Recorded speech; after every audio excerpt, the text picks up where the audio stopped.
It's March 2nd, 2026, and as we're speaking, 9 different countries are engaged in a conflict in the Middle East as a new war is ripping through the region. So we talk about how do we get here, ultimately what happened, and what does this mean for us over in the United States. So the United States and Iran have had a complicated relationship for a long time, from when they first discovered oil, through the CIA-backed coups, through the hostage crisis.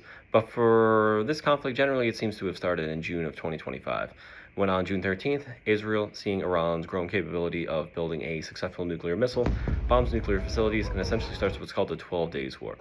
The United States on June 22nd takes part in these attacks as well, directly involving themselves in this conflict. Now, while those two countries were able to take a deep breath and regroup, Iran essentially remained in a state of perpetual turmoil internationally, but also domestically. In December, Iranian's rial reaches an all-time low. Prices are exploding. Persistent inflation is hitting families across the country. The end of the gas subsidy hits a lot of households directly too. And what starts as a small protest of shop owners throughout Iran spreads into a countrywide protest against the system.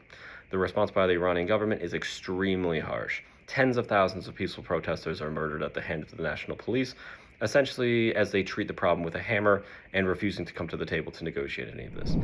In the midst of these conversations and these internal turmoil that Iran is facing, they actually do come back to the table with regarding to the nuclear deal, where on February 6th, a meeting sponsored by Oman, Iran and the U.S. officials begin to discuss essentially the next steps forward.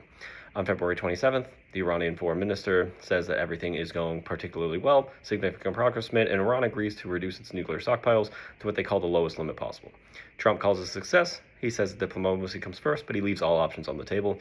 February 28th, we see what the effect of this is, as Iran is attacked by Israel and the United States in preemptive strikes, and essentially begins to attack both civilians over in Israel, but as well as U.S. naval bases. And by the time we're making this video, 9 different countries have either been attacked, been involved in the attack, and are actively working through this conflict. So what are the implications? What does this mean for us over in the United States? So before anything, we feel a lot for the civilians who are unfortunately caught in the middle of this, whether it be in Israel, whether it be throughout the region, as well as the American service members who have died, because obviously this is of greater significance than any economic stat that could be presented to you. But in terms of American manufacturers, the first thing is oil prices are, significantly going to increase in the time being. Even right now, a barrel of oil is up 7% as we're speaking.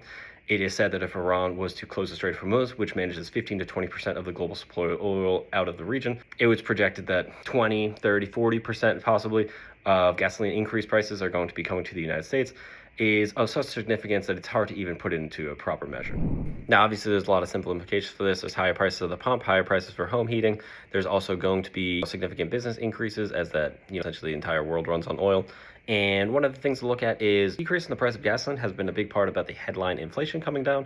So it's certainly concerning to see what that looks like, as that many of the other goods in our day-to-day have increased, but the price of gasoline has essentially compensated for this in a lot of households.